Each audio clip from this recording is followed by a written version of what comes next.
कैसे हैं आप लोग। आशा करता हूँ सब स्वस्थ होंगे, खुश होंगे और पढ़ाई में मन लगाए होंगे। तो आज जो है, आज से हम लोग स्टार्ट करेंगे अपना जो भी है, जो भी सिलेबस है उस पर डिस्कस करेंगे हर चीज़ जो है। फिलहाल तो आज एक क्लास मैं रिकॉर्ड कर रहा हूँ जो कि अलजेब्रा का टॉपिक है, sequences and series.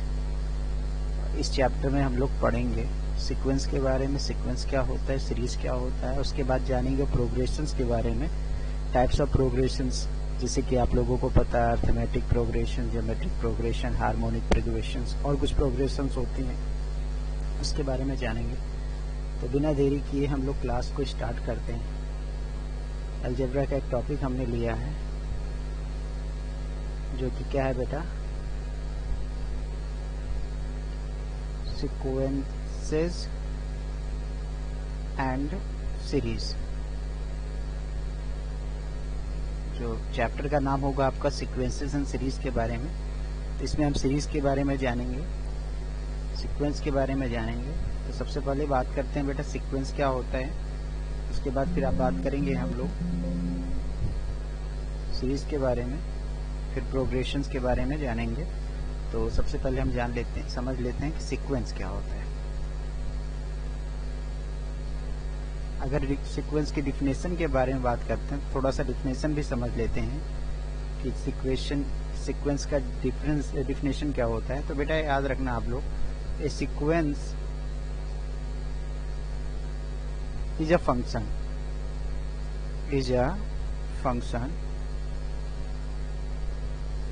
whose domain is the set of natural number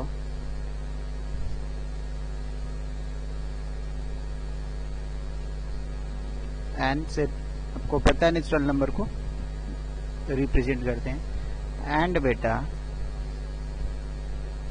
range is the set of real number.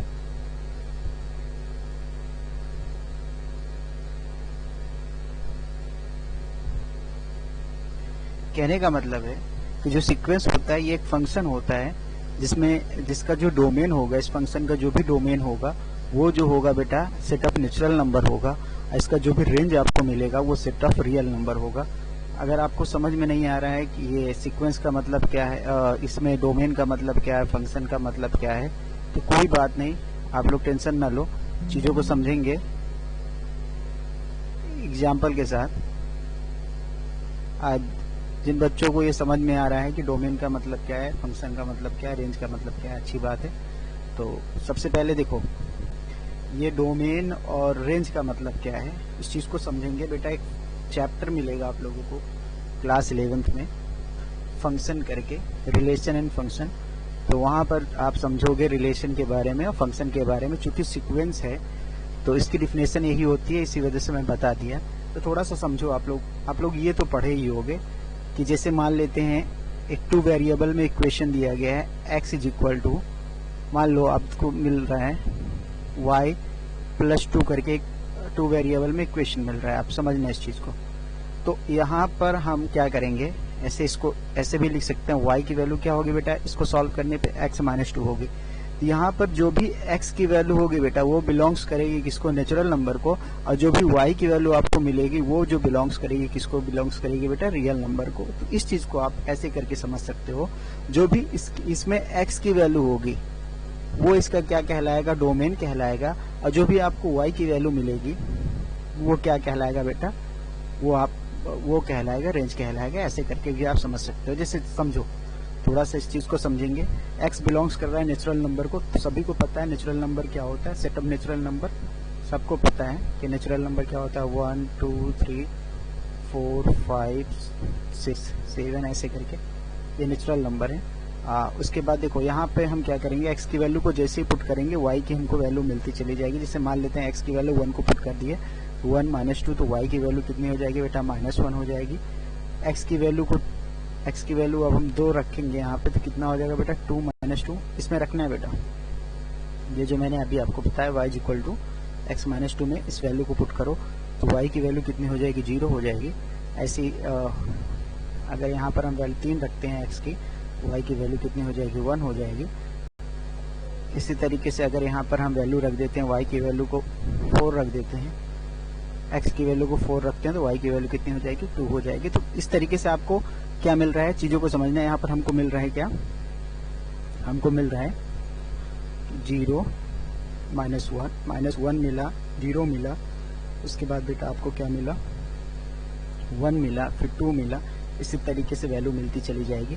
तो बेटा अगर इस वैल्यू के बारे में जानेंगे, इन सबको हम क्या कहते हैं, -1 0 1 2 3, ये रियल नंबर है। रियल नंबर आपको पता है रियल नंबर क्या होता है, सबको पता है रियल नंबर। जिसको नहीं पता है कोई बात नहीं, मैं पूरा नंबर सिस्टम बता दूंगा एक बार, अभी आप लोग समझना ऐसे करके थोड़ा सा एग्जाम्पल, बस एग्जाम्पल के तौर पे। डिफिनेशन कहीं नहीं आती बेटा, बस चीज़ों को समझेंगे कि सीक्वेंस क्या होता है। क्योंकि चैप्टर को स्टार्ट किए, चैप्टर का नाम है, इसलिए हर चीज़ को समझेंगे।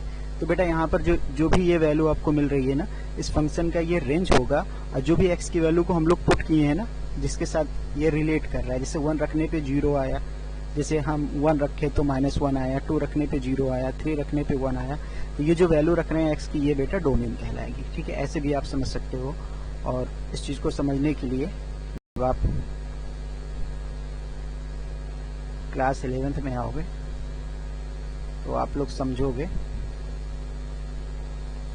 रिलेशन एंड फंक्शन नाम से चैप्टर जब पढ़ोगे तो उसमें ये समझ में और अच्छे से आएगा कि फंक्शन क्या होता है और कैसे जो है इस चीज़ को समझते हैं। तो चलो अभी आपको ये समझ में आया होगा कि सीक्वेंस का मतलब क्या होता है। सीक्वेंस क्या है बेटा, सीक्वेंस जो है एक फंक्शन होता है जिसका जो डोमेन होगा वो सेट ऑफ नेचुरल नंबर होगा, जो डोमेन होगा वो नेचुरल नंबर को बिलोंग्स करेगा, जो रेंज होगा बेटा वो सेट ऑफ रियल नंबर होगा, रियल नंबर को बिलोंग्स करेगा। बस इतना याद रखो। अगर यहाँ पर एक चीज़ और समझ लेते हैं, जैसे फंक्शन में आप लोग पढ़ोगे इस चीज़ को, ये जो है बेटा x की वैल्यू होगी, यहाँ पर जो भी वैल्यू मिलेगी y की वैल्यू मिलेगी। तो x की वैल्यू आपको पता है कि x की वैल्यू में हम जो x की वैल्यू को पुट करेंगे नेचुरल नंबर को, और यहाँ पर जो वैल्यू मिलेगी बेटा वो रियल नंबर मिलेगी, आपको पता है। तो बेटा यहाँ यह होगा, यहाँ पर आप fn करके लिख सकते हो, ये फंक्शन होगा ऐसे करके, ये एक दूसरे से रिलेट करेगा। रिलेशन एंड फंक्शन में आप इस चीज़ को समझोगे, बस इतना याद रखो। चलो अच्छा एग्जाम्पल के बारे में समझते हैं कि एग्जाम्पल क्या होता है, कैसे जो है हम सीक्वेंस को और अच्छे से समझ सकते हैं। एक छोटा सा एग्जाम्पल लेते हैं। एग्जाम्पल में तो आप कुछ भी ले सकते हो, 1 2 3 4 5 6 7 8, ये भी बेटा आपका क्या होगा सीक्वेंस होगा। और तो समझते हैं, एक छोटा सा एग्जाम्पल लेते हैं। जैसे कि मान लेते हैं, क्योंकि चैप्टर में हम लोग प्रोग्रेशन के बारे में पढ़ेंगे तो ऐसी चीज़ें हमको हमेशा मिलेंगी, इसलिए इस चीज़ पे ध्यान देंगे कि मान लेते हैं कि A1 और A2 की जो वैल्यू है बेटा वो 1 दी गई है, और हमारे पास जो है वो AN प्लस 1 जो है वो दिया गया बेटा AN प्लस AN माइनस 1। यहाँ पर याद रखना जो n है वो बिलोंग्स कर रहा है नेचुरल नंबर को, और यहाँ पर जो n की वैल्यू को पुट करेंगे हम वो 2 से बड़ी और 2 को पुट करेंगे। तो बेटा जब हम यहाँ पर वैल्यू को रखेंगे ना तो हमको क्या मिलेगा, देखो समझो। पहले मान लेते हैं कि देखो यहाँ मैंने बताया 2 आप रख सकते हो, 2 से बड़ी वैल्यू रखो। तो सबसे पहले 2 रखते हैं, यहाँ 1 मान लेते हैं। तो सबसे पहले हम रखते हैं बेटा 2 को पुट करते हैं, तो यहाँ 2 + 1 हो जाएगा। यहाँ कितना हो जाएगा A2 प्लस A2 माइनस 1 हो जाएगा, मतलब यहाँ मिलेगा A3 आपको, ये हो जाएगा बेटा A2 प्लस A1। अभी हमने आप ऊपर देखा, देखो A1 और A2 की वैल्यू हमारे पास है कितनी है 1 है, तो 1 + 1 मतलब ये वैल्यू कितनी होगी 2। तो देखो चीज़ों को समझो, A1 1 है, A2 1 है, A3 कितना मिला 2 मिल गया।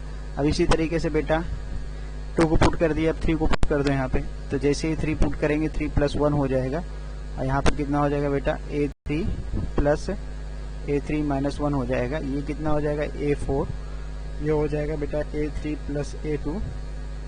A3 की वैल्यू हमारे पास कितनी है 2 है, यहाँ 2 लिखो प्लस 1 लिखो, आंसर कितना होगा 3 होगा, 3 हो जाएगा। इसी तरीके से बेटा हम 4 को पुट करेंगे, 5 पुट करेंगे, 6 पुट करेंगे, 7 जो वैल्यू पुट करेंगे, जैसे वैल्यू पुट करेंगे अगली वैल्यू आपको मिल जाएगी। तो यहाँ पे ये जो मिलेगा आपको बेटा 5 मिलेगा, आगे पुट करोगे तो 8 मिलेगा। फिर जब यहाँ पे हम 4 पुट कर 3 पुट किए, 4 पुट किए, 5 पुट किए, 6 पुट करेंगे तो ये 1 2 3 4 5 6, ये 6 पे 8 मिला भाई। 5 पुट किए तो 6 बना, 8 मिला। उसके बाद जब 6 पुट करेंगे तो 8 के बाद बेटा आपको मिलेगा 30। इस तरीके से आपको ये मिलेगा। तो यहाँ पर ये जो दिख रहा है आपको ये चीज 1 1 2 3 5 8, ये जो है बेटा ये कहलाएगा सीक्वेंस। तो इस तरीके से आप समझ सकते हो सीक्वेंस को। ऐसा नहीं है, आप ऐसे भी लिख सकते हो 1 2 3 4 5 6, ये भी बेटा सीक्वेंस है। ठीक है। अब एक चीज और जानेंगे, सीक्वेंस जो है बेटा फाइनाइट और इनफाइनाइट दोनों हो सकता है, ऐसी बात नहीं है। जैसे यहाँ पर क्या है, ये इनफाइनाइट सीक्वेंस होगा, डैश डैश डैश, पता ही नहीं कहाँ तक है लास्ट। अगर आपके पास लास्ट वाला टर्म है, जैसे यहाँ पर देखो 1 1 2 3 5 8, आगे वैल्यू पुट करेंगे तो आगे मिलेगा। लेकिन अगर हम कंडीशन रख दें कि जो भी n की वैल्यू होगी, समझना यहाँ पे, जो भी n की वैल्यू होगी वो तो 2 के बराबर इससे बड़ी होगी। और यहाँ पर मैं कंडीशन रख देता हूँ n की वैल्यू जो है छोटी हो जाएगी 10 से, तो 9 तक वैल्यू रखेंगे तो हमको इस तरीके से आगे के नंबर्स मिल जाएंगे। तो ये बेटा सीक्वेंस होगा। तो कंडीशन पे देखेंगे तो बेटा यहाँ पर हम समझेंगे कि सीक्वेंस जो है वो फाइनाइट और इनफाइनाइट दोनों हो सकता है, कोई दिक्कत नहीं है। ठीक है। अब आगे चलते हैं बेटा। अगर सीक्वेंस समझ में आया तो हम लोग बात करेंगे अब प्रोग्रेशंस के बारे में। ये समझ में आया सभी को? तो प्रोग्रेशंस के बारे में समझेंगे। अगर आप चाहो तो डिफिनेशन लिख लो, अच्छी बात है, चीजें समझ में आएंगी। चलिए आगे चलते हैं। अब हम जानेंगे सीरीज क्या होता है। सीक्वेंस सबको समझ में आया, तो बेटा अब हम समझेंगे सीरीज के बारे में कि सीरीज क्या होता है। ठीक है। किसी को कोई प्रॉब्लम तो नहीं है? अगर कोई डाउट है तो बेटा कमेंट कर देना आप लोग, जो भी डाउट होगा मैं देख के बता दूंगा, उस चीज को समझा दूंगा फिर से। देखो बेटा सीरीज क्या होता है, अभी हम लोग जाने ना समझे सीक्वेंस के बारे में। सीक्वेंस क्या होता है, तो जो सीरीज होता है ना बेटा, सीरीज जो है, ये जो सीक्वेंस होता है, अगर इस सीक्वेंस को हम कनेक्ट कर दें प्लस या माइनस से या प्लस माइनस दोनों से, तो ये जो भी मिलेगा आपको बेटा यही सीरीज कहलाएगा। तो अगर डिफिनेशन के बारे में बात करेंगे तो आप लिख सकते हो कि if a sequence is connected by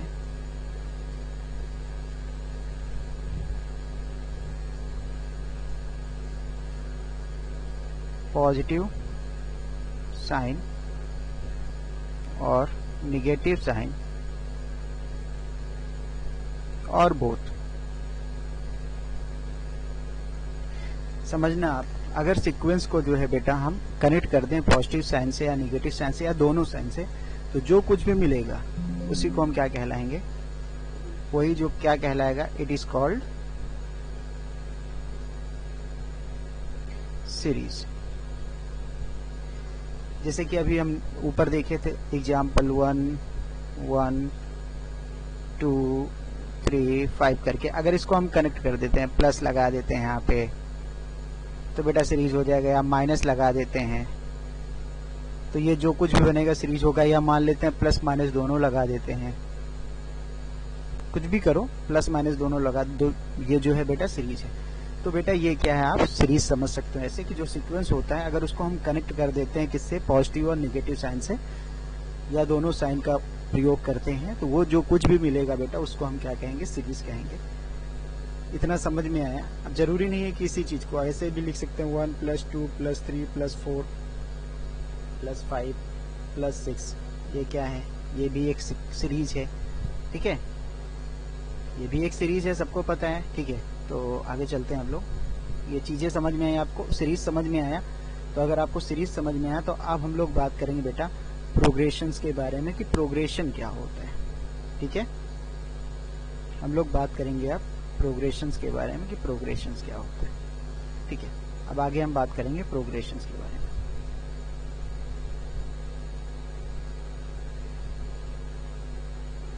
कि progression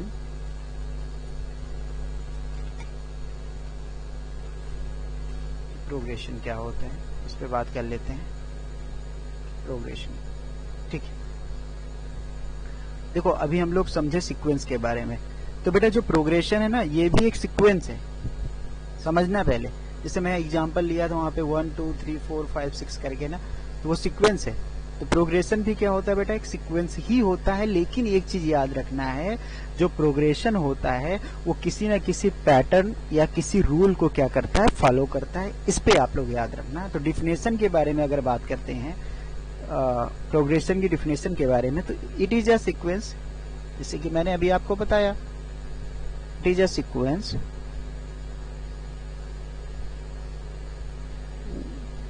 in which each term is followed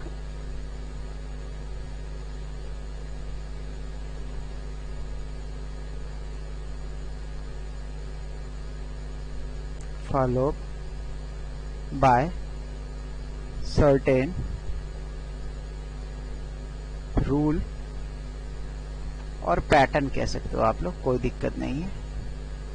कहने का मतलब है कि अगर सीक्वेंस के जो भी डिजिट्स होंगे, जो सीक्वेंस में नंबर्स होंगे, अगर उनके बीच में कोई पैटर्न आपको मिल रहा है या कोई रूल मिल रहा है, तो वो जो कुछ भी बनेगा बेटा उसी को हम क्या कहेंगे, दैट इज कॉल्ड प्रोग्रेशन। बस इतना याद रखना है कि प्रोग्रेशन क्या होता है, एक सीक्वेंस होता है जिसमें क्या होता है, इसके जो नंबर्स होते हैं इनके बीच में कोई ना कोई पैटर्न होता है या कोई रूल काम करता है। तो ये जो कहलाता है बेटा प्रोग्रेशन कहलाता है। जैसे कि एग्जाम्पल से आप समझोगे इस चीज को अच्छे से, एग्जाम्पल से आप इस चीज को अच्छे से समझोगे। जैसे एग्जाम्पल्स हम लोग लेते हैं, देखो बेटा ये प्रोग्रेशन है, हम लोग प्रोग्रेशन के बारे में जानेंगे। प्रोग्रेशन के टाइप्स में आता है आपका arithmetic progression, geometric progression, harmonic progression, उसके बाद और आता है अर्थमेटिको ज्योमेट्रिक प्रोग्रेशन होता है, कुछ जो है मिसलिनियस होते हैं। तो ऐसे करके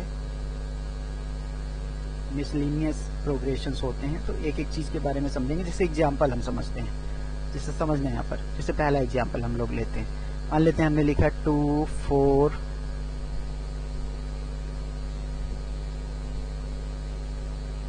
जैसे हमने एग्जाम्पल लिया 2 4 6 8 ले लिया, 10 ले लिया, ऐसे करके। दूसरा एग्जाम्पल हमने ले लिया बेटा 2 ले लिया, 6 ले लिया, 18 ले लिया, उसके बाद जो है 54 ले लिया, फिर 162 ले लिया, ऐसे करके ले लिया। तीसरे एग्जाम्पल में हम लोग ले लिए क्या बेटा, 1/2 ले लिए, 1/4 ले लिए, 1/6 ले लिए, 1/8 ले लिए, 1/10 ले लिए, 1/12 ले लिए, 1/14 करके, ऐसे करके एग्जाम्पल हम लोग ले लिए। चौथे में हम लोग क्या करेंगे बेटा, जैसे हमने लिया 1, 3/2 मान लेते हैं, 5/4 ले लेते हैं, जैसे कि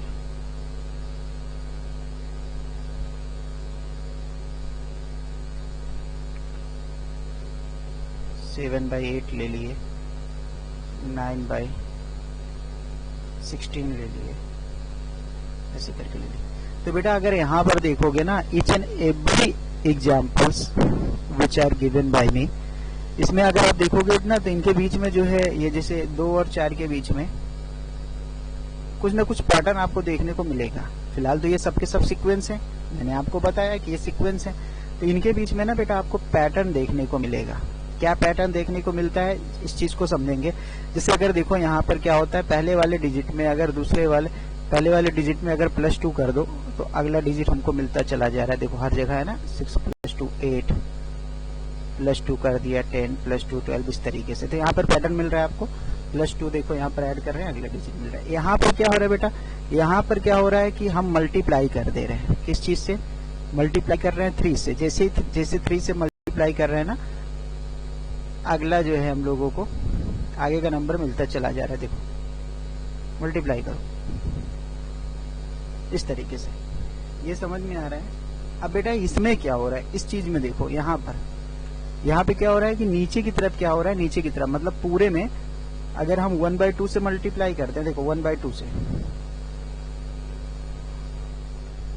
मल्टीप्लाई नहीं, यहाँ पर क्या हो रहा है, देखो आप न्यूमरेटर नहीं डिनोमिनेटर देखो, तो डिनोमिनेटर में क्या क्या डिफरेंस मिल रहा है, 2 है, फिर 4 है, फिर 6 है, फिर 8 है, फिर 10 है, फिर 12 है, फिर 14 है। तो यहाँ पर अगर देखो तो ये 2 है, ये 1/2 है, उसके बाद बेटा 1/4 मिल जा रहा है आपको। तो अगर डिनोमिनेटर देखो तो ये भी एक पैटर्न पे काम कर रहा है, देखो पैटर्न पे काम कर रहा है, मल्टीप्लाई तो नहीं कर रहा है कि 1/2 से मल्टीप्लाई 1/2 से करेंगे तो यहाँ पे 1/8 आ जाएगा, ऐसा नहीं है। तो देखो पैटर्न पे काम कर रहा है। क्या हो रहा है, क्या पैटर्न कि डिनोमिनेटर में बेटा +2 कर रहे हैं हम, देखो समझो पहले डिनोमिनेटर में सिर्फ यहाँ +2, यहाँ पे कुछ नहीं, यहाँ पर देखो +2 दिए तो 4 आया, यहाँ पर +2 कर दिए तो 6 आया, +2 कर दिए तो 8 आया, +2 कर दिए तो 10 आया, मतलब डिनोमिनेटर में ऐसा कर रहे हैं। देखो रूल तो ये है कि जो कुछ भी डिनोमिनेटर में करेंगे न्यूमरेटर में करेंगे प्लस नहीं कर सकते, लेकिन मैं एक एग्जांपल बता रहा हूँ। ये दरअसल जो ये जो एग्जांपल देख रहे हो ये एक आपको मिलेगा प्रोग्रेशन में टाइप्स में HM, HP, हार्मोनिक प्रोग्रेशन। तो ये जो एग्जांपल है बेटा हार्मोनिक प्रोग्रेशन का होता है। हार्मोनिक प्रोग्रेशन दरअसल वो प्रोग्रेशन होता है जब हम क्या करते हैं अर्थमेटिक प्रोग्रेशन का रेसिप्रोकल करते हैं। तो रेसिप्रोकल करने के बाद जो सीक्वेंस मिलता है वो सीक्वेंस जो होता है बेटा वो हमारा हार्मोनिक प्रोग्रेशन होता है। जैसे देखो पहले वाले एग्जांपल को देखो 2, 4, 6, 8, इसी का हमने रेसिप्रोकल किया है। यहाँ पर जो ये जो सीक्वेंस बन रहा है बेटा ये हार्मोनिक प्रोग्रेशन का सीक्वेंस है। तो एग्जाम्पल में बता रहा हूँ, बस चीजों को समझना थोड़ा सा। अब इसमें देखो चौथे वाले में क्या है, देखो चौथे वाले में थोड़ा सा समझो पहले। ये जो एग्जाम्पल है बेटा ये एग्जाम्पल मैंने आपको बताया है AGP का। AGP का मतलब है बेटा अर्थमेटिको ज्योमेट्रिक प्रोग्रेशन। इसमें अर्थमेटिको ज्योमेट्रिक प्रोग्रेशन में क्या होता है कि अर्थमेटिक भी होता है बेटा आपका, अर्थमेटिक प्रोग्रेशन भी होता है, ज्योमेट्रिक प्रोग्रेशन दोनों होता है। देखो यहाँ पर इसको अपन 1 लिख लो, यहाँ 3/2 है, यहाँ 5/4 है, यहाँ 7/8 है, 9/16। देखो इस चीज को ऐसे भी लिख सकते हैं 1/1, इसको लिख सकते हैं बेटा 3 × 1/2 लिख सकते हैं, 5 × बेटा 1/4, यहाँ पर क्या लिख सकते हैं बेटा 7 × 1/8। तो यहाँ पर देखो पहला वाला जो टर्म है, पहले वाले टर्म के बारे में बात करेंगे। देखो समझना पहले 1 है, यहाँ से ये 1 है, ये 3 है, ये 5 है, ये 7 है, ये क्या है ये आपका अर्थमेटिक AP है। और ये जो बेटा आपको मिल रहा है 1/2, 1/4, 1/8 ये क्या है आपका GP।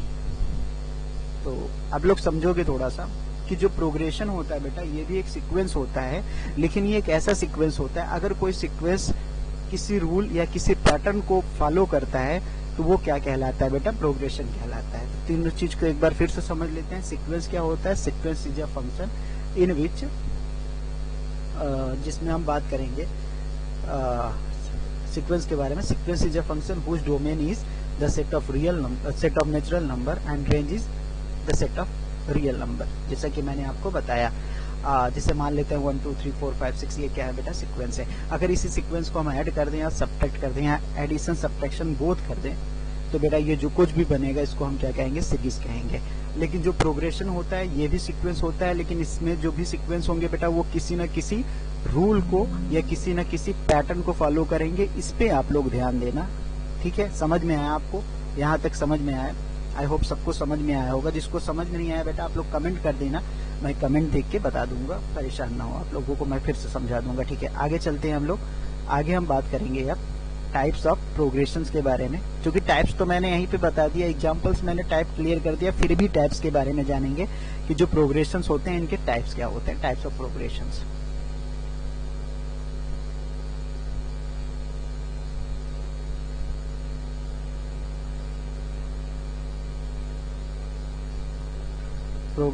टाइप्स ऑफ प्रोग्रेशंस लेते हैं, ठीक है। टाइप्स ऑफ प्रोग्रेशंस, ठीक है बेटा। अगर इसके टाइप्स के बारे में बात करते हैं तो बेटा सबसे पहले देखो आप सभी को पता है, ये चीज सबको पता है कि पहले में हम लोग बात करेंगे AP के बारे में। AP तो शॉर्ट फॉर्म होता है, जिसको क्या कहते हैं अर्थमेटिक प्रोग्रेशन।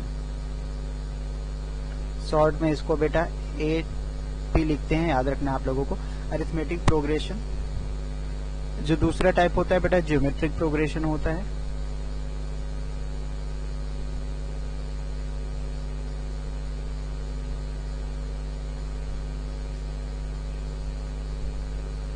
ज्योमेट्रिक प्रोग्रेशन जिसको शॉर्ट में बेटा GP लिखते हैं। तीसरे के बारे में बात करते हैं तो बेटा तीसरा होता है आपका HP हार्मोनिक प्रोग्रेशन।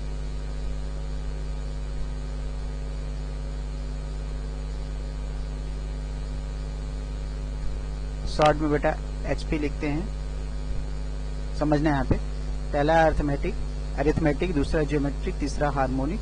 चौथे में बात करेंगे तो बेटा एग्जाम्पल में मैंने आपको बताया था एक और प्रोग्रेशन के बारे में, एजीपी आपको पता होगा, अरिथमेटिको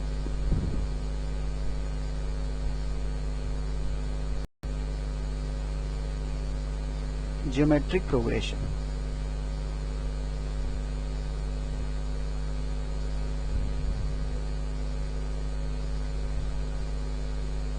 शॉर्ट में इसको लिखते हैं बेटा एजीपी। और कुछ टाइप्स होते हैं जैसे कि हम बात करेंगे,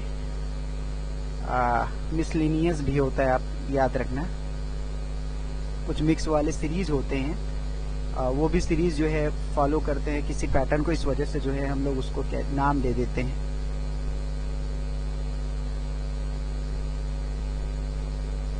मिसलिनियस प्रोग्रेशन।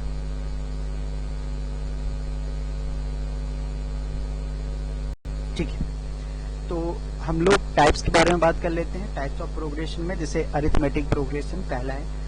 एपी के लिए जैसे मैंने अभी आपको एग्जांपल भी बताया था, जो पहला वाला एग्जांपल था वो एपी का ही था। जो पहला एग्जांपल था वो एपी का ही था, जिसमें मैंने आपको बताया था 2, 4, 6, 8 करके। तो ये एपी का एग्जांपल है। एपी क्या होता है मैं भी डिस्कस करता हूँ। अरिथमेटिक प्रोग्रेशन किसे कहते हैं फिलहाल आप ऐसे ही समझो। जीपी में जैसे मैंने आपको बताया था एक एग्जांपल, जीपी का जैसे कि मान लेते हैं 2 है, 6 है, उसके बाद जो है 18 ले लेते हैं, 54 ले लेते हैं, इस तरीके से। हार्मोनिक में मैं आपको बताया था कि इसी एपी का जब रेसिप्रोकल करते हैं ना बेटा, तो उसी को क्या कहते हैं हम, हार्मोनिक प्रोग्रेशन कहते हैं। The reciprocal of arithmetic progression is called harmonic progression. Arithmetic और ज्योमेट्रिक प्रोग्रेशन में बेटा आपका एपी भी होता है और जीपी भी होता है, तो दोनों को समझना आप लोग। जैसे यहाँ पर मैं लिख लूँ 2 2 जा 4 लिख लूँ, 24 लिख लूँ, कुछ भी लिख लो। जैसे कि एक एग्जांपल मैं ले लेता हूँ जिसमें हम लोग बात कर लेंगे एजीपी के बारे में। मैं अभी एग्जांपल लिया था जिसमें 3/2 ले लो, 5/4 ले लो, इसी तरीके से 7/8 ले लो, 9 आप ले लो 16। इस तरीके से जो बनेगा वो क्या कहलाएगा आपका, वो कहलाएगा बेटा अरिथमेटिक को ज्योमेट्रिक प्रोग्रेशन। ठीक है। मिसलिनियस में जैसे सम आप लोग देखे होंगे, 1 का स्क्वायर प्लस 2 का स्क्वायर प्लस 3 का स्क्वायर प्लस 4 का स्क्वायर प्लस करके 5 का स्क्वायर बराबर इसका फॉर्मूला होता है, सबको पता है, प्लस n का स्क्वायर का फॉर्मूला आपको पता होगा। इस तरीके से फॉर्मूला बनता है आपका, किसके स्क्वायर का फॉर्मूला क्या होगा, क्यूब का फॉर्मूला क्या होगा। तो ये जो प्रोग्रेशन होता है ये भी प्रोग्रेशन है, क्योंकि सीक्वेंस है, सबको पता है सीक्वेंस है। ये किसी न किसी पैटर्न को फॉलो कर रहा है, तो इस वजह से अगर पैटर्न को फॉलो कर रहा है तो हम क्या कर सकते हैं, पैटर्न को अगर फॉलो करता है तो हम लोग क्या कर सकते हैं, उसको सॉल्व कर सकते हैं और फॉर्मूला बना सकते हैं।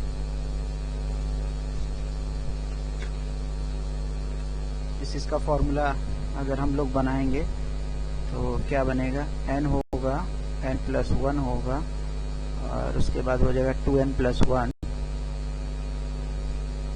अपॉन में 6 ले लेंगे। इस तरीके से फॉर्मूला बनेगा। तो अभी जब हम डिस्कस करेंगे, टॉपिक को डिस्कस करेंगे, तो फिर से हम आप लोगों को समझाएंगे with definition and with example ये क्या होता है। तो चलिए अभी स्टार्ट करते हैं। हम लोग अपना जो पहला जो प्रोग्रेशन का टाइप्स है अरिथमेटिक प्रोग्रेशन के बारे में जानेंगे, कि अरिथमेटिक प्रोग्रेशन के बारे में, फिर उसके बाद ज्योमेट्रिक प्रोग्रेशन के बारे में। तो आप लोग चलिए स्टार्ट करते हैं। हम लोग एक एक चीज को क्लियर करेंगे।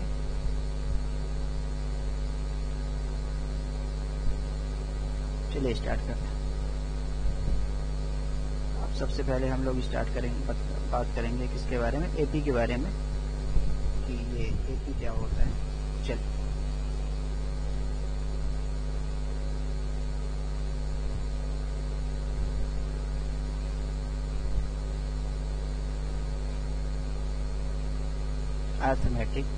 Arithmetic progression.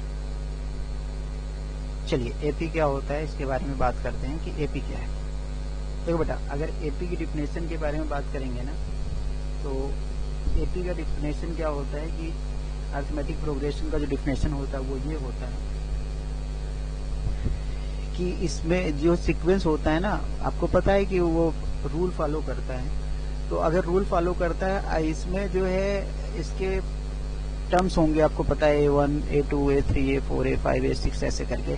तो अगर इसके टर्म्स का डिफरेंस कॉमन आ जाए, तो अगर कोई सीक्वेंस है और उसमें उसका जो उसके जो टर्म्स हैं, उस टर्म्स का जो डिफरेंस है वो कॉमन आ जाए, तो वो जो सीक्वेंस कहलाएगा बेटा, वो अरिथमेटिक प्रोग्रेशन में कहलाएगा। इतना याद रखना है आपको। इस चीज को हम समझेंगे। तो वो डिफिनेशन, तो बहुत ज्यादा डिफिनेशन याद नहीं करना है हम लोगों को। इस चीज को समझेंगे एक छोटे से तरीके से। जैसे मान लेते हैं an+1 है, में से an को माइनस करो, तो ये बेटा आपका क्या होना चाहिए, कांस्टेंट होना चाहिए। ये कैसे होता है, इस चीज के बारे में बात करेंगे, आप समझना। इस कांस्टेंट का नाम हम क्या देते हैं, डी दे देते हैं फॉर ऑल। अब जो n है बेटा, वो बिलोंग्स करेगा किसको, नेचुरल नंबर को। इतना याद रखना है।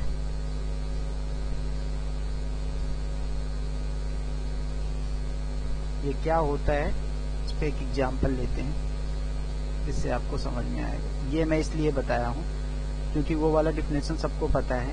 तो इस चीज पे बात करेंगे कि an+1 माइनस an की जो वैल्यू होनी चाहिए वो कांस्टेंट होनी चाहिए। अच्छा, an+1 माइनस an से क्या मतलब है हमारा, देखो समझो। पहले मान लेते हैं एक सीक्वेंस हम बनाते हैं 2, 4, सबको पता है एग्जाम्पल 6, 8, 10 का।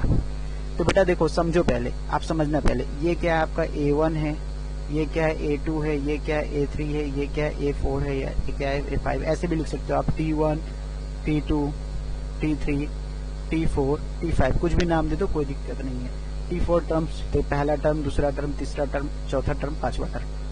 तो अगर इसके बारे में बात करते हैं, देखो बेटा, an+1, अगर n इज इक्वल टू हम लेते हैं 1 को, अगर n इज इक्वल टू 1 ले लेते हैं, अगर n इज इक्वल टू 1, मैंने यहाँ बताया ना, for all n belongs to n, n मतलब ये स्मॉल वाला n देख रहे हो, ये नेचुरल नंबर को बिलोंग्स करता है। अगर n इज इक्वल टू 1 ले लेते हैं, तो देखो A1 कितना होगा बेटा, n इज इक्वल टू 1 ले लेंगे तो इसमें A1 कितना होगा, n इज इक्वल टू 1 लेने पे।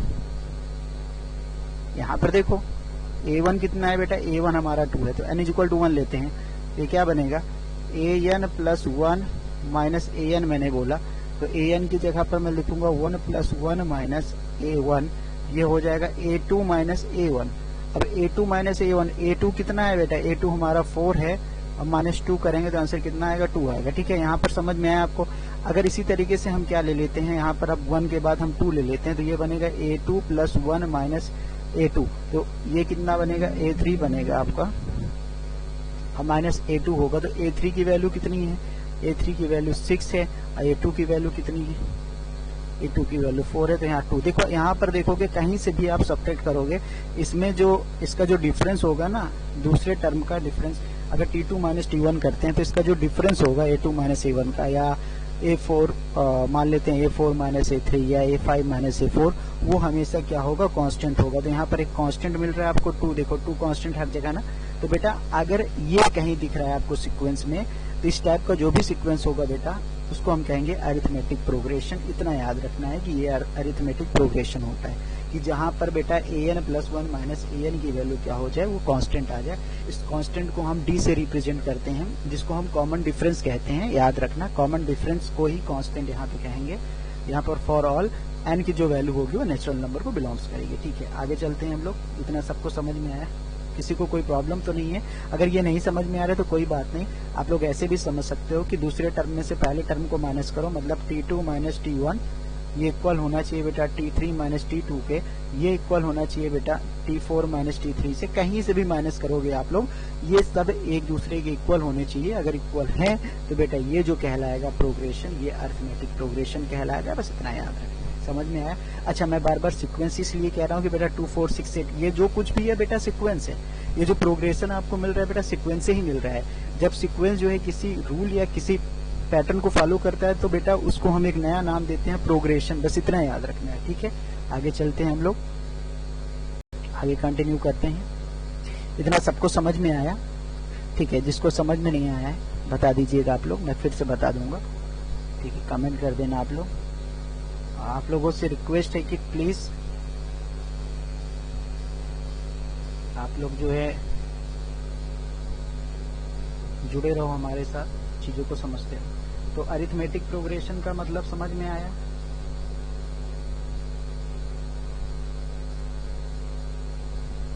अब बेटा अरिथमेटिक प्रोग्रेशन तो समझ में आया, लेकिन कभी कभी क्या होता है पता है, जैसे कि मान लेते हैं एक एग्जाम्पल जैसे कि दे देते हैं, जैसे ऐसे क्वेश्चंस आप लोग देखे होंगे। जैसे मान लेते हैं लिखा है an is equal to 4n plus 5।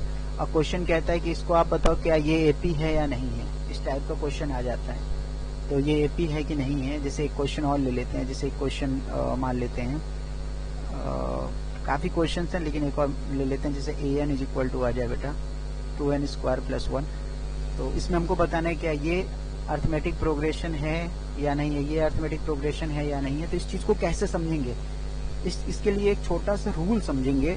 देखो याद रखना है, अरिथमेटिक प्रोग्रेशन में पता लगा अगर ऐसे दिया गया 2 3 5 दिया गया, 6 दिया गया, 7 दिया गया, 8 दिया गया, 12 दे दिया, 13 दे दिया, तो अब इसमें क्या करोगे, यहाँ पर भी डिफरेंस देखोगे, यहाँ पर भी डिफरेंस, यहाँ पर भी, मतलब हर जगह डिफरेंस को देखोगे, अगर सेम आ रहा है तभी बताओगे कि एपी है कि नहीं है। लेकिन ये वाला जो मैं बताने, ये जो रूल बताने जा रहा हूँ, इससे आप क्या करोगे, आपको ऐसा नहीं करना पड़ेगा, एक ही बार में आप देख के बता दोगे कि ये अरिथमेटिक प्रोग्रेशन है या नहीं। ऐसे क्वेश्चंस आप लोगों को बहुत मिलेंगे, मेरे हिसाब से क्वेश्चंस होंगे इस तरीके से। तो देखो बेटा, सबसे पहले रूल के बारे में, सबसे पहले कैसे करते हैं इस चीज के बारे में जानेंगे, फिर रूल क्या है इसके बारे में बात कर लेंगे। देखो समझ, चलो स्टार्ट करते हैं। जैसे मेरा यही क्वेश्चन है कि an is equal to 4n plus 5, क्या ये अरिथमेटिक प्रोग्रेशन है। तो कुछ बच्चे क्या करेंगे, यहाँ पर 1 पुट करेंगे, क्योंकि n जो है नेचुरल नंबर को बिलोंग्स कर रहे हैं। कंडीशन में वही है बेटा कि n जो है वो बिलोंग्स करेगा नेचुरल नंबर को। यहाँ पर भी जो n बिलोंग्स कर रहा है वो नेचुरल नंबर को ही बिलोंग्स कर रहा है, ऐसी बात नहीं है। तो n का मतलब यहाँ नेचुरल नंबर से ही है। तो क्या ये अरिथमेटिक प्रोग्रेशन है कि नहीं। तो कुछ बच्चे ऐसे करेंगे कि यहाँ पर a1 निकाल लेंगे, पहले 4 इंटू 1 प्लस 5 करेंगे, तो बेटा 4 1 जब 9 हो जाएगा। a2 को निकाल लेंगे, 4 इंटू 2 प्लस 5 करेंगे, 13 हो जाएगा, ऐसे करके निकालेंगे। यहाँ पर भी वही करेंगे, a1 निकाल लेंगे तो 2 इंटू 1 का स्क्वायर प्लस 1 3 हो जाएगा। फिर a2 को निकाल लोगे आप लोग, 2 इंटू 2 स्क्वायर प्लस 1, तो 2 जब 4 हो जाएगा प्लस 9 हो जाएगा, इस तरीके से। इसके बाद आप आगे भी निकालोगे, फिलहाल तो 2-3 बार करोगे तो समझ में आ जाएगा कि प्रोग्रेशन अरिथमेटिक प्रोग्रेशन है कि नहीं। देखो बेटा सिक्वेंस तो है ये, ठीक है, कि अरिथमेटिक प्रोग्रेशन है कि नहीं। लेकिन मैं क्या करूंगा, मैं इस चीज को ऐसे ना करके एक रूल बनाऊंगा, जिससे कि एक बार में ही हम समझ जाएंगे कि ये अरिथमेटिक प्रोग्रेशन है कि नहीं। अच्छा वो रूल क्या होगा, देखो समझो पहले। सिर्फ 2 वैल्यू आपको निकाल लेना है। कैसे, देखो समझो। जैसे an की वैल्यू हमारे पास है, तो अगर an की वैल्यू हमारे पास है बेटा, हम an प्लस 1 की वैल्यू निकाल लेंगे। an, अब n की जगह पर हम क्या करेंगे बेटा, n प्लस 1 कर देंगे प्लस 5। देखो समझना, an की वैल्यू हमारे पास है, an is equal to 4n plus 5 है, तो हम लोग क्या करेंगे, an प्लस 1 की वैल्यू निकालेंगे। तो n की जगह पर हम लोग क्या पुट करेंगे बेटा, n प्लस 1 पुट कर दो। तो इसको जब सॉल्व करेंगे तो कितना हो जाएगा, 4n प्लस 4 प्लस 5। सॉल्व करेंगे तो कितना हो जाएगा बेटा, 4n प्लस 9 हो जाएगा। इतना समझ में आया। अब कुछ ना करो, अब सिर्फ एक काम करना है। काम ये करना है कि an प्लस 1 में से an को माइनस करो, और ये जो भी वैल्यू यहाँ पर आनी चाहिए वो बेटा इंडिपेंडेंट ऑफ n आनी चाहिए, मतलब n हट जाए यहाँ से, इंडिपेंडेंट ऑफ n आनी चाहिए। मतलब कि यहाँ पर देखो n के साथ है तो यहाँ पर वेरिएबल, तो बेटा आपको एक कांस्टेंट वैल्यू मिलनी चाहिए। तो चलो देखते हैं, an प्लस 1 कितना है बेटा, 4n प्लस 9 है, माइनस कितना करेंगे हम लोग an को, 4n प्लस 5 को, तो आंसर कितना आ जाएगा बेटा, 4n plus 9 minus 4n plus 5। 4n से 4n कैंसिल हो गया, आंसर आया 4। बेटा यहाँ पर इंडिपेंडेंट ऑफ n मिल रहा है आप लोगों को, क्या 4 के साथ n लगा हुआ है, नहीं लगा है, तो हम तुरंत कह देंगे बेटा ये जो सीक्वेंस बनेगा आपका, ये जो सीक्वेंस होगा ये एपी होगा, ये क्लियर है। ठीक है, दूसरे वाले सीक्वेंस को चेक करते हैं सेम इसी तरीके से। तो देखो an आपके पास है तो an प्लस 1 निकाल लो, कैसे, 2 कर दो, यहाँ पर कर दो बेटा n प्लस 1 का स्क्वायर प्लस 1। इसको थोड़ा सॉल्व करेंगे तो 2 n स्क्वायर हो जाएगा, a square plus b square plus 2ab, सबको पता है ये चीज, आइडेंटिटी। आगे सॉल्व करेंगे तो 2n स्क्वायर प्लस का 2 हो जाएगा प्लस 2n प्लस 1, थोड़ा सॉल्व करेंगे तो कितना हो जाएगा 2n स्क्वायर प्लस 2n हो जाएगा प्लस 3 हो जाएगा। ठीक है, an प्लस 1। अब हम क्या करेंगे, जैसे मैंने अभी आपको बताया, आप क्या करेंगे, an प्लस 1 में से an को माइनस कर दो। तो इतने में से हम क्या करेंगे, an प्लस 1 में से an को माइनस करो। तो an प्लस 1 कितना है, 2n square plus 2n plus 3 है।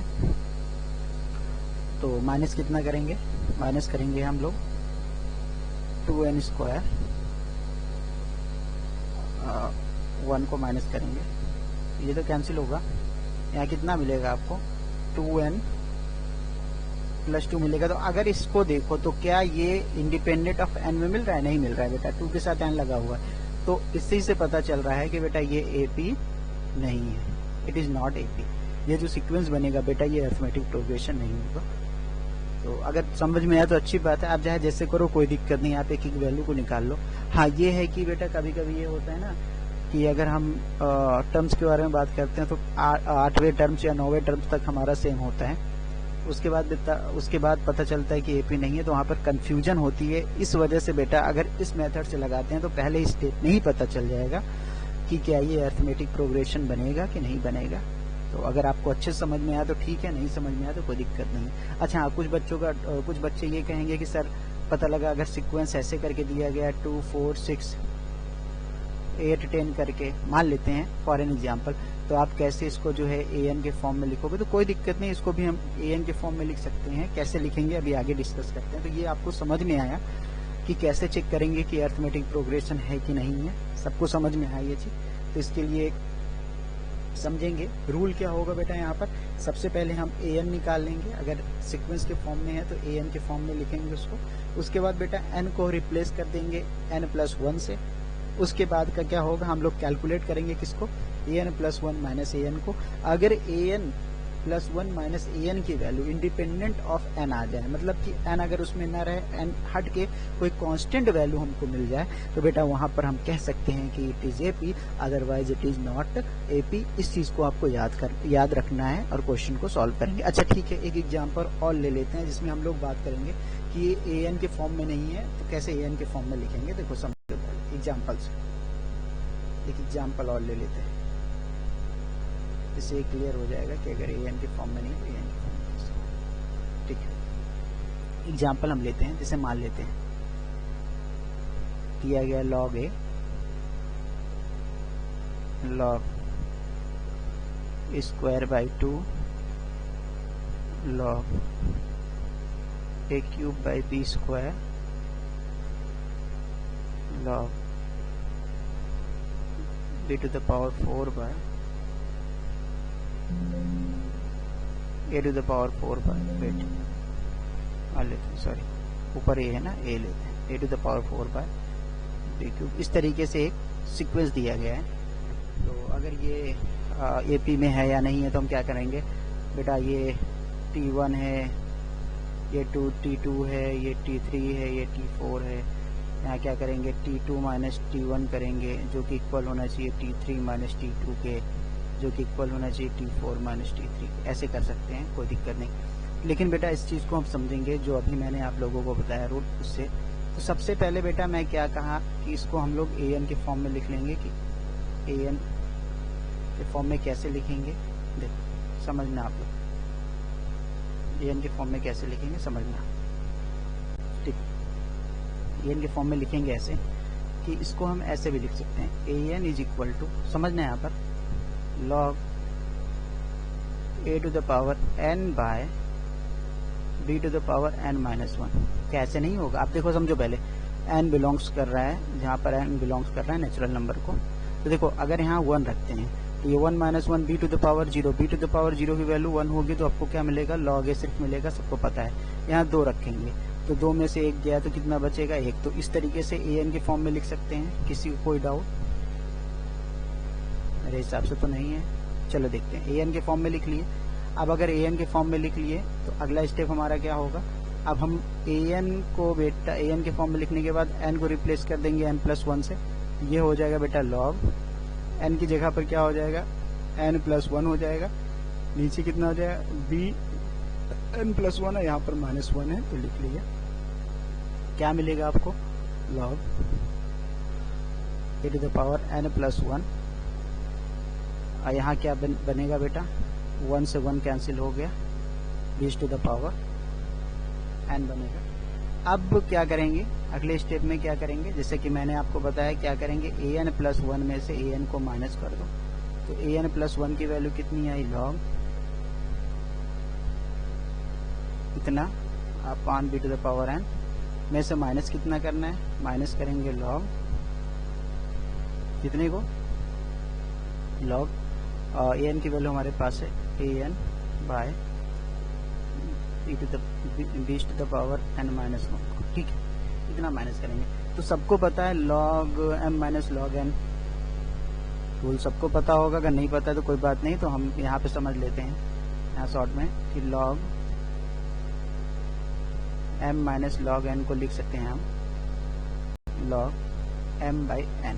ठीक है, log m माइनस n को, तो log m माइनस n को लिख सकते हैं log m by n। m by n मतलब m कितना है?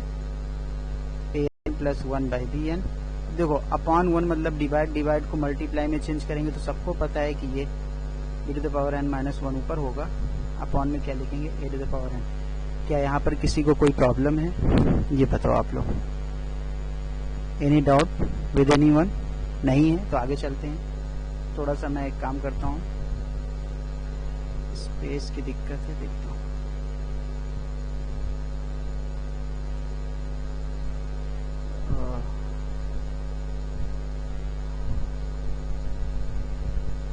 थोड़ा सा जगह बना लूँ, ज्यादा अच्छा है।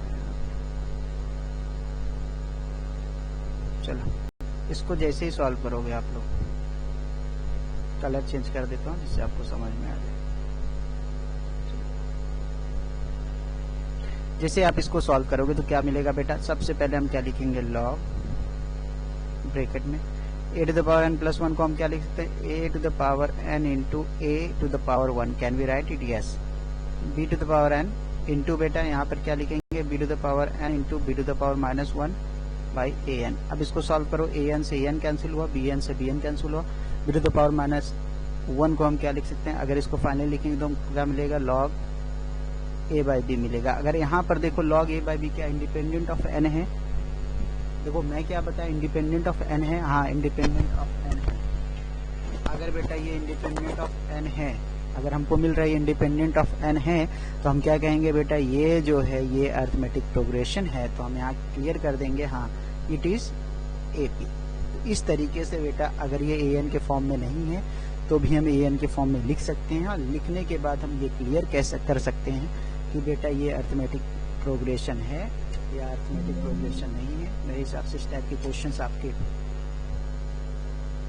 सिलेबस में होंगे। ऐसे काफ़ी क्वेश्चंस होंगे जिसमें आपको सबसे पहले तो यही बताना होगा कि ये जो भी गिवन सीक्वेंस है वो अरिथमेटिक प्रोग्रेशन है या नहीं है। तो आप इस तरीके से जो है अरिथमेटिक प्रोग्रेशन को समझ सकते हो कि हाँ ये अरिथमेटिक प्रोग्रेशन है या नहीं है। ठीक है, आगे चलते हैं हम लोग। अगर नहीं समझ में आया तो आप बता देना, कमेंट कर देना, मैं फिर से समझा दूंगा। सेपरेट में एक वीडियो बना दूंगा इस चीज़ पे जिससे आप समझ सकते हो। ठीक है, आगे चलते हैं। अब बेटा हम लोग बात करेंगे जो अगली टॉपिक होगी वो है आपका कि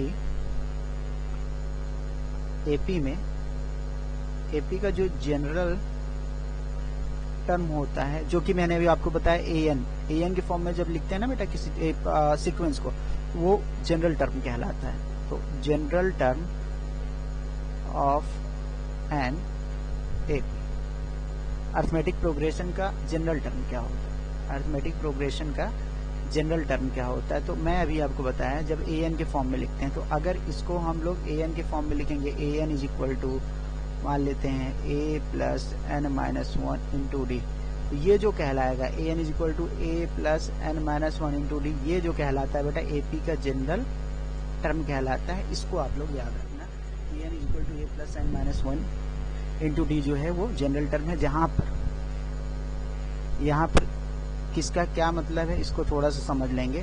यहाँ पर बेटा ए का मतलब है, ए जो है आपका वो फर्स्ट टर्म है, मतलब A1 है, ठीक है। और n का मतलब बेटा नंबर ऑफ टर्म्स हैं, कितने टर्म्स उसमें दिए गए हैं, काउंट कर सकते हैं। अगर फाइनाइट है तो, इनफाइनाइट है तो उस पर भी बात करेंगे, परेशान ना हो। अब बेटा उसके बाद d का मतलब होता है आपका कॉमन डिफरेंस, ठीक है।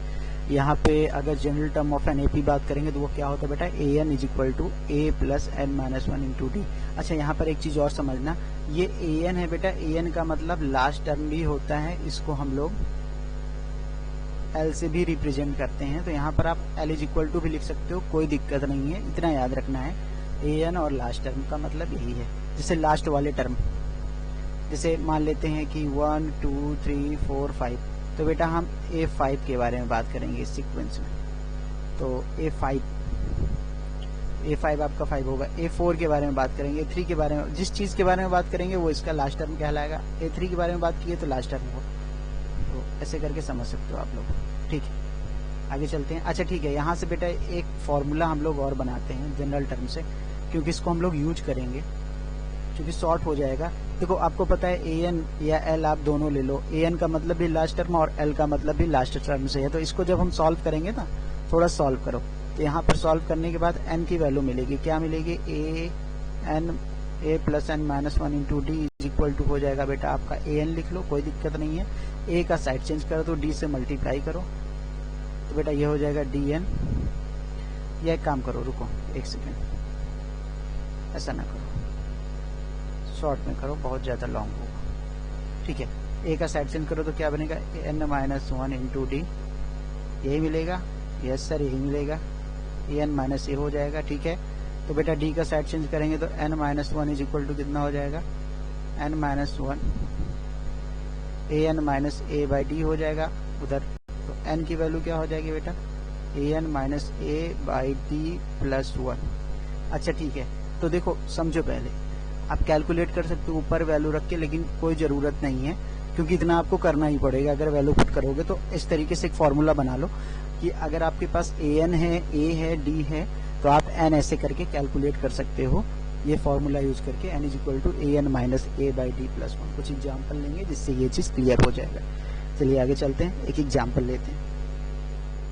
अच्छा एग्जाम्पल से पहले थोड़ा सा अगर हम जनरल टर्म के बारे में बात करेंगे, तो ये स्टार्टिंग से टर्म ऐसे काउंट किया जाता है। क्वेश्चन कभी कभी ये आ जाता है बेटा, लास्ट से जो है आप तीसरा टर्म निकालो, लास्ट से दूसरा टर्म निकालो, या लास्ट से पांचवा टर्म निकालो।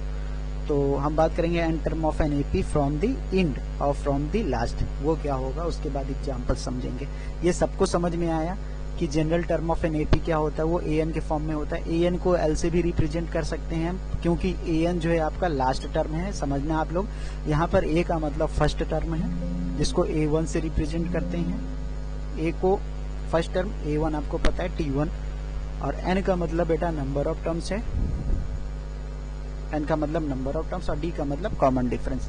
यहाँ से एक फॉर्मूला और बना लेते हैं हम लोग। किसका फॉर्मूला बना लेते हैं बेटा, एन का। ये फॉर्मूला आप लोग लिख लेना, मैं कहूँगा। एन का फॉर्मूला क्या बन जाता है बेटा, कि एन की वैल्यू डायरेक्ट कैलकुलेट कर सकते हैं, ए एन माइनस ए अपॉन डी प्लस वन से। अच्छा इसको ए एन की जगह पर एल भी लिख सकते हो, कोई दिक्कत नहीं है, एल माइनस ए कुछ भी कर लो, कुछ भी लिख लो, दोनों सही है। इस तरीके से एन को कैलकुलेट कर सकते हैं तुरंत। क्वेश्चन में जो है एन कैलकुलेट करना पड़ता है, ठीक है। आगे चलते हैं हम लोग, चलो आगे चलते हैं। अब बात कर लेंगे बेटा, एक टॉपिक और एक पॉइंट और है, उसके बाद फिर क्वेश्चंस लेंगे, एग्जांपल समझेंगे। अगर आ जाए जैसे कि nth टर्म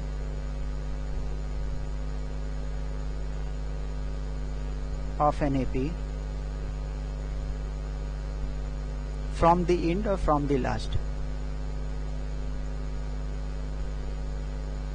एंड कर लो, लास्ट कर लो, कुछ भी कर लो, कि लास्ट से जो है nth टर्म निकालना हो। तो इसके लिए फॉर्मूला है, फॉर्मूला क्या है कि nth term from the and का फॉर्मूला जो है वो होता है बेटा l plus n minus one into minus D. अच्छा ठीक है, इसको कैलकुलेट करते हैं तो बनता है क्या, l minus n minus one into D. देखो समझना, यहाँ पर माइनस डी होगा, डी जो है माइनस में लिया जाएगा, ठीक है। तो आप लोग इस फॉर्मूले को याद रखना कि nth term from the end के लिए हम लोग फॉर्मूला यूज करेंगे क्या, l minus n minus one into d. कहने का मतलब l plus n minus one into minus d होता है, तो उसको सॉल्व करेंगे तो ये माइनस जो है यहाँ पर शिफ्ट हो जाएगा, प्लस माइनस माइनस हो जाएगा, तो l minus n minus one into D मिलेगा आपको। तो ये फॉर्मूला यूज करेंगे हम लोग nth term of the nth term from the last के लिए। एक मिनट,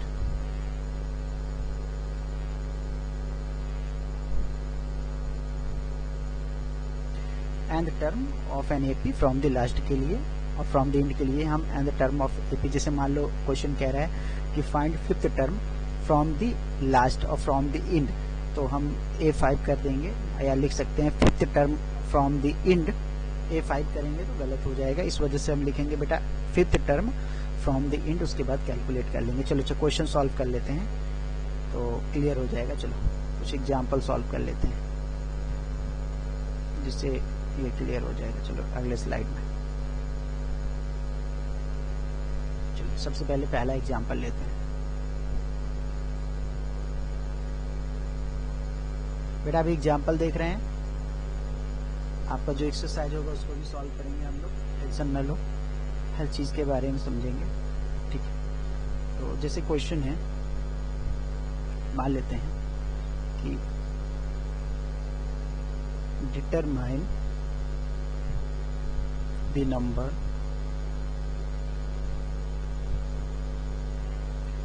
ऑफ टर्म्स, देखो यहाँ पर मिल रहा है question, number of terms in the AP जो है बेटा 3 7 11 है, डॉट डॉट डॉट 407, देखो लंबा है। उसके बाद इसी में एक चीज और बात करेंगे कि also find 20th term from the end.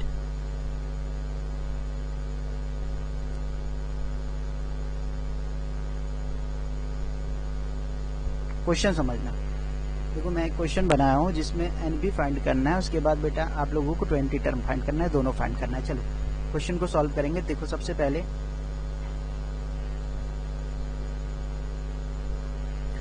हम लोग सॉल्यूशन लेंगे और देखेंगे दिया क्या गया है। गिवन में क्या है बेटा, गिवन में हमारे पास A1 मतलब A की वैल्यू है, A की वैल्यू 3 है, ठीक है बेटा। डी की वैल्यू भी हमारे पास है। दरअसल ये एपी तो चेक करना नहीं है कि एपी है कि नहीं, ये क्वेश्चन में लिखा है कि इन द एपी, तो T2 माइनस T1 या A2 माइनस A1, तो A2 माइनस A1 कर लो। तो A2 कितना है बेटा 7 माइनस 3, तो D कितना आना है बेटा 4 आना है, सबको पता है D 4 आना है, ठीक है। N हमको नहीं पता, N हमको नहीं पता, तो सबसे पहले हम क्या करेंगे, n को कैलकुलेट करेंगे। n का फॉर्मूला मैंने बताया था। अच्छा एक चीज और पता है, an की वैल्यू हमको पता है, मतलब l की वैल्यू हमको पता है 407, इसको l भी लिख सकते हो आप, an भी लिख सकते हो, कोई दिक्कत नहीं है। तो n कैलकुलेट करने के लिए मैं फॉर्मूला बताया, क्या बताया बेटा, an minus a upon D plus 1 कर लो।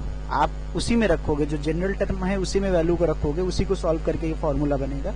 तो आप उसमें रखोगे, लंबा जाएगा, इस वजह से डायरेक्ट इसको यूज करेंगे। an कितना है बेटा, an हमारा है बेटा, an 407 है।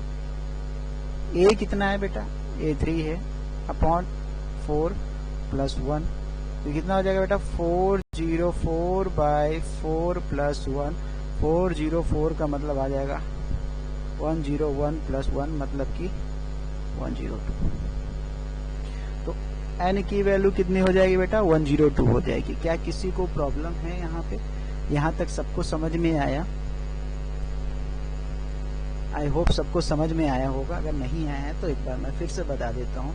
बेटा दिया क्या गया है, ये आपका A1 है, A2 है, A3 that that dash AN, ये तो होता है ना, APC फॉर्म में तो होता है A2 A3 A4 ऐसे करके लास्ट में AN होता है। तो AN जो है आपका कितना है 407।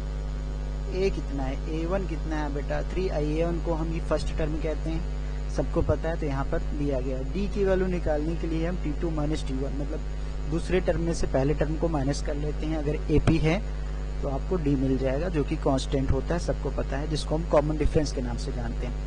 ए एन को हम एल के नाम से भी जानते हैं, सबको पता है। ए एन मतलब लास्ट टर्म, यहाँ पर A1 से AN तक है, तो बेटा AN हमारा क्या है, ये लास्ट वाला टर्म है, ठीक है।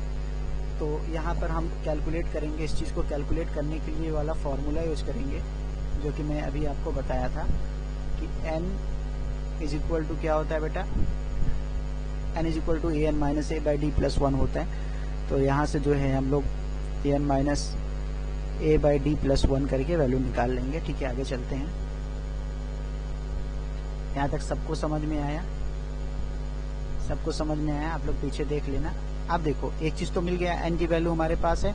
अब n की वैल्यू हमारे पास है, तो हमको क्या निकालना है, हमको निकालना है 20th term from the int. अच्छा, आप सोचोगे कि n की वैल्यू 101 है तो 101 रखेंगे, ऐसा नहीं है बेटा। n की वैल्यू निकालनी थी। अब यहाँ n की वैल्यू हमको पता है, 20th टर्म मतलब कि n की वैल्यू 20 रखनी है। तो फॉर्मूला मैंने क्या बताया था, l plus n minus 1 into minus D. अच्छा, इसको सॉल्व करेंगे तो फॉर्मूला बनेगा आपका l minus n minus 1 into D. चलो वैल्यू पुट कर दो। l क्या था, l कितना है, l और an कितना है बेटा, 407।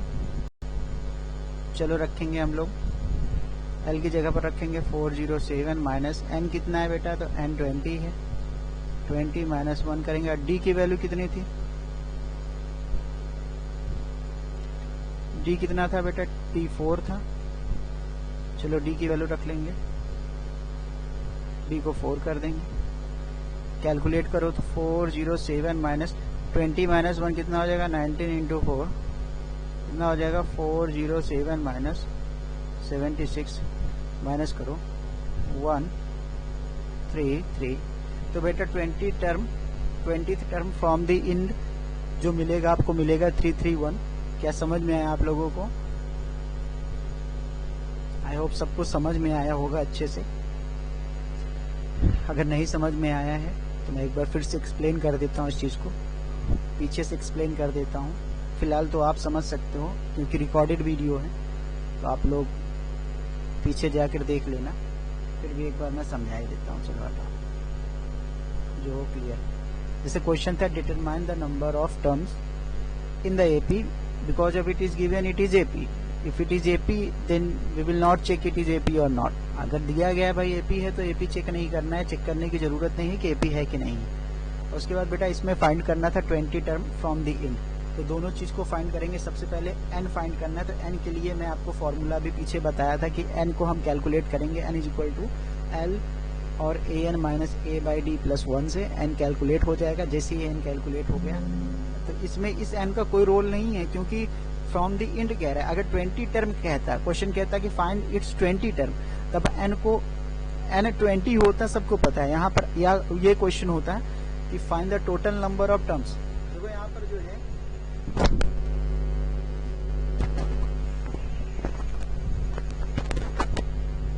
यहाँ पर हम टोटल नंबर ऑफ टर्म्स के बारे में बात करेंगे। तो इस एपी में टोटल कितने टर्म्स है बेटा, 102 टर्म्स है, मतलब 3 से स्टार्ट है, 407 लास्ट है। तो टोटल इसमें नंबर ऑफ टर्म्स कितना है, टोटल नंबर ऑफ टर्म्स बेटा आपका है 102 टर्म्स है, मतलब 102 टर्म्स है, ठीक है।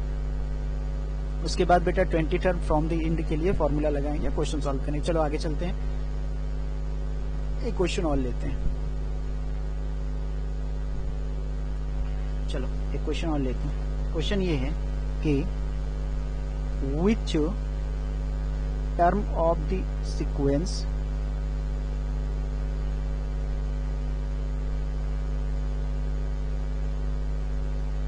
जो सीक्वेंस है बेटा, वो सीक्वेंस है 20, 19 होल 1/4, 18 होल 1/2, 17 होल 3/9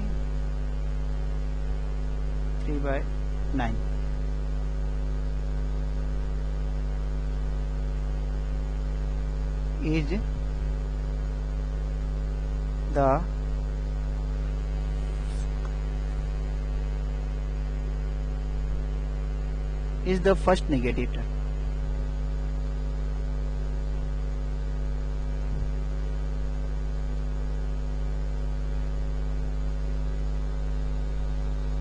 अब समझो पहले, इसमें कह रहा है इस सीक्वेंस में इसका जो पहला निगेटिव टर्म कहाँ से मिलेगा, मतलब n की वैल्यू देखो। अगर निगेटिव टर्म के बारे में बात करेंगे तो यहाँ पर एक चीज देखो क्लियर कर देते हैं, जो d होता है ना, मतलब d डिपेंड करता है, d जो है 3 सिचुएशन। अगर d की वैल्यू समझना पहले 0 से बड़ी आ जाए, AP आपका जो है इंक्रीज होगा, मतलब AP जो है always increase, AP will increase.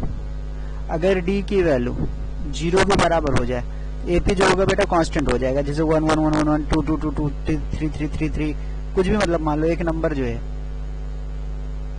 0 के बराबर आ जाए।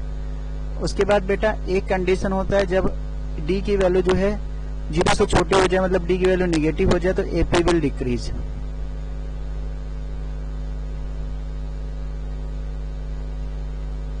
इस कंडीशन में AP जो है डिक्रीज होगा।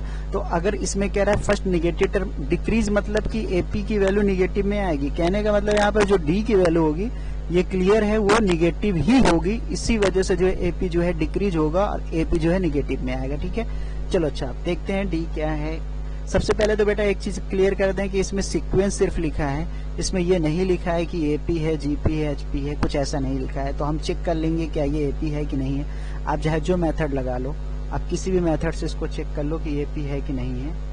फिलहाल ये AP है, आप सॉल्व कर सकते हो। जैसे 20 है, इसको क्या लिख सकते हैं, 75/4 टू 17 into 9 153, सॉरी 9। ऐसे जा रहा है आगे की तरफ। आगे का तो नहीं पता है आगे क्या है, ठीक है, लेकिन यहीं से पता चल जाएगा जितना टर्म दिया गया। अगर हम T2 माइनस T1 करते हैं तो 75/4 माइनस 20 करेंगे। इसको जैसे ही सॉल्व करेंगे हमको क्या मिलेगा, -3/4, क्योंकि ये 80 हो जाएगा। 77 है ना, 77 होगा, सॉरी 77 माइनस 20 -3/4 हो जाएगा। अगर यहाँ पर हम 37/2 माइनस 77/4 करेंगे तो एलसीएम आपको 4 आएगा, सब उगता है। यहाँ कितना हो जाएगा,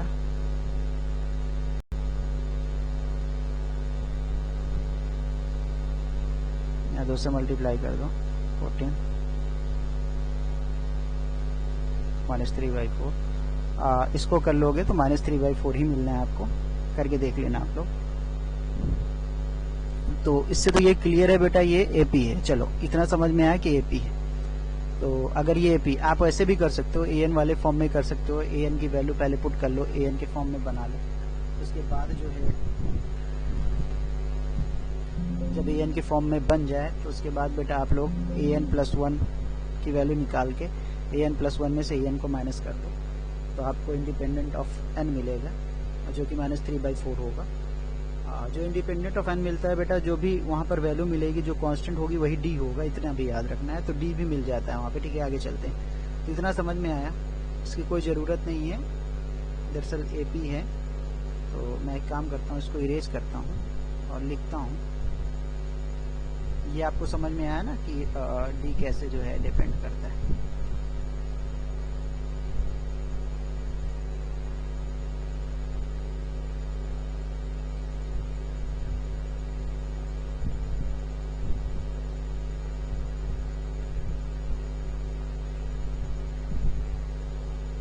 चलो तो चलिए देखते हैं, सॉल्यूशन लेते हैं इसका।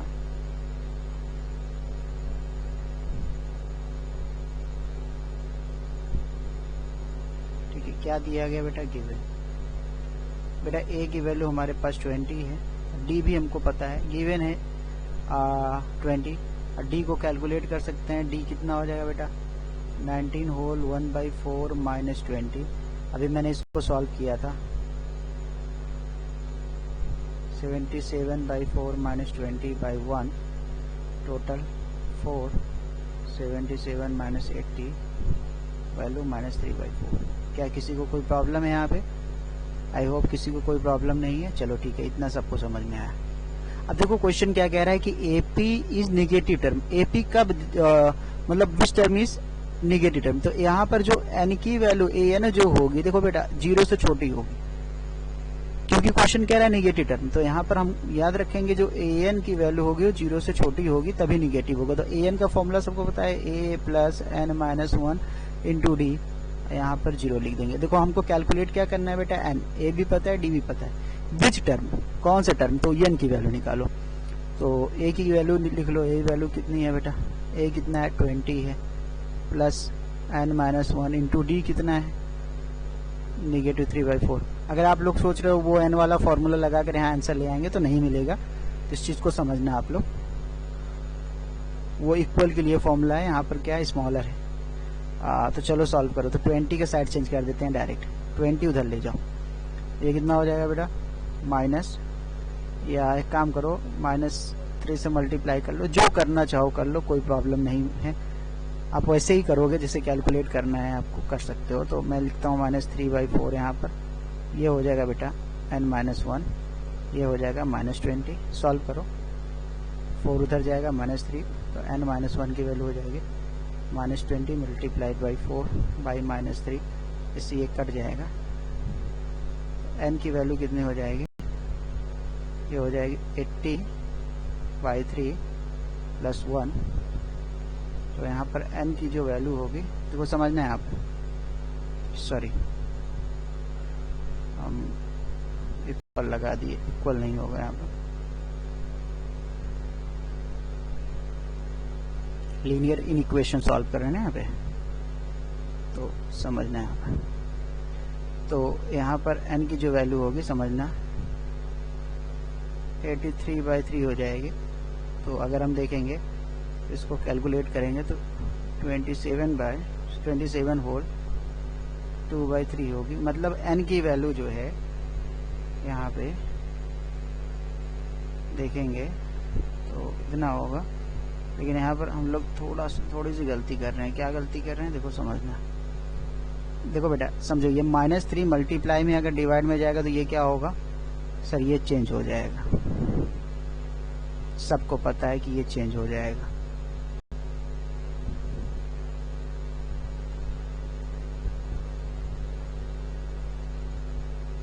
तो इस पे भी ध्यान देना, लीनियर इनइक्वेशन सॉल्व कर रहे हो आप लोग। तो n की वैल्यू जो है 27 होल 2/3 से बड़ी आ रही है, तो मतलब इससे एक बड़ी वैल्यू लेंगे। n जो है बिलोंग करेगा नेचुरल नंबर को, सबको पता है कि n बिलोंग्स करता है नेचुरल नंबर को, ये हमेशा याद रखना, n belongs to natural number. तो n की जो वैल्यू लेंगे वो 27 होल 2/3 से बड़ी जो वैल्यू लेंगे वो क्या होगी 28। तो यहाँ पर कौन सा टर्म जो है फर्स्ट निगेटिव टर्म होगा बेटा, 28th टर्म जो होगा वो फर्स्ट निगेटिव टर्म होगा। अगर आप चाहो तो 28 टर्म को कैलकुलेट कर सकते हो an वाले फॉर्मूले से, वो आपको निगेटिव में मिलेगा। अब 27 भी कैलकुलेट करो तो वो भी पॉजिटिव होगा, ये क्लियर है। उसके बाद 28 जो होगा वो निगेटिव। सबको समझ में आया। तो यहाँ पर समझने वाली बात सिर्फ यहाँ पर ये है कि अगर निगेटिव टर्म के लिए क्वेश्चन आ रहा है तो समझना पहले कि an की वैल्यू जो है वो 0 से बड़ी होगी। इतना समझ में आ रहा है कि फर्स्ट निगेटिव टर्म, अगर क्वेश्चन कह रहा है, क्वेश्चन में ऐसे लिखा है which term of the sequence is the first negative term, तो आप यूज करोगे an is smaller than to 0। उसके बाद आप an का फॉर्मूला पुट करना, आपको आंसर मिलेगा। यहाँ पर देखो मैंने ही किया था बाय मिस्टेक किया था। देखो n-1 के मल्टीप्लाई में -3 है ना, तो देखो जैसे ये इधर जाएगा, आपको पता है रूल यही है, -3 इधर जाएगा क्योंकि n के मल्टीप्लाई में हो गया, -3n हो जाएगा। तो जैसे इधर जाएगा बेटा ये साइन जो है बदल जाएगा, घूम जाएगा। आप ऐसे भी लिख सकते हो, इधर 20 कर दो, इसको n-3/n-1 इधर कर लो, मतलब कि आप ऐसे भी लिख सकते हो इस चीज को, दोनों का मतलब एक है।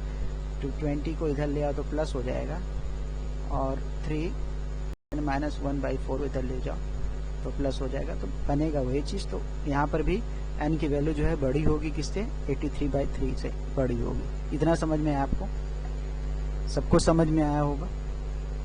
मेरे हिसाब से बेटा वीडियो बहुत लंबा जा रहा है, मैं यहाँ पर वीडियो को छोड़ देता हूँ, और आगे जो बेटा बात करेंगे सम के बारे में, कुछ टिप्स होंगे, कुछ इंपॉर्टेंट टिप्स होंगे एपी से रिलेटेड, उसको समझेंगे हम लोग। इंपॉर्टेंट टिप्स के बारे में, मतलब शॉर्टकट जिसको कहते हैं कि कैसे जो है शॉर्टकट से बेटा फायदा ये होता है, जो एमसीक्यू होते हैं ना, एमसीक्यू को हम देख के तुरंत खत्म, मतलब देख के क्वेश्चन सॉल्व कर लेते हैं, माइंड में कैलकुलेट कर सकते हो, तो टाइम आपका जो है बचता है। तो उसके बारे में बात करेंगे। तो नेक्स्ट वीडियो जो है बेटा आपको मिल जाएगी, अगली वीडियो भी बना देंगे, क्योंकि बहुत बड़ा बहुत लंबा जो है ये, अब इसमें इंट्रोडक्शन वगैरह ले लिए, सीक्वेंस सीरीज, ये सब चीज़ के बारे में। तो चलिए फिर से मिलते हैं एक नए वीडियो में। हाँ, और बेटा आप लोगों से रिक्वेस्ट है कि आप लोग जो है चैनल को सब्सक्राइब कर देना, शेयर कर देना, वीडियो को शेयर कर दो और लाइक कर देना बेटा। एक चैनल बेटा मेरा भी है, अपने चैनल है बेटा विशाल मैथ्स 17 करके। तो चैनल का नाम बेटा है लर्न मैथ्स विद फन करके चैनल का नाम है, इसको भी सब्सक्राइब कर देना बेटा। इस पर भी वीडियोस वगैरह अपलोड नहीं किए जा रहे हैं, लेकिन हाँ इस पर भी वीडियोस वगैरह आपको मिलेंगे।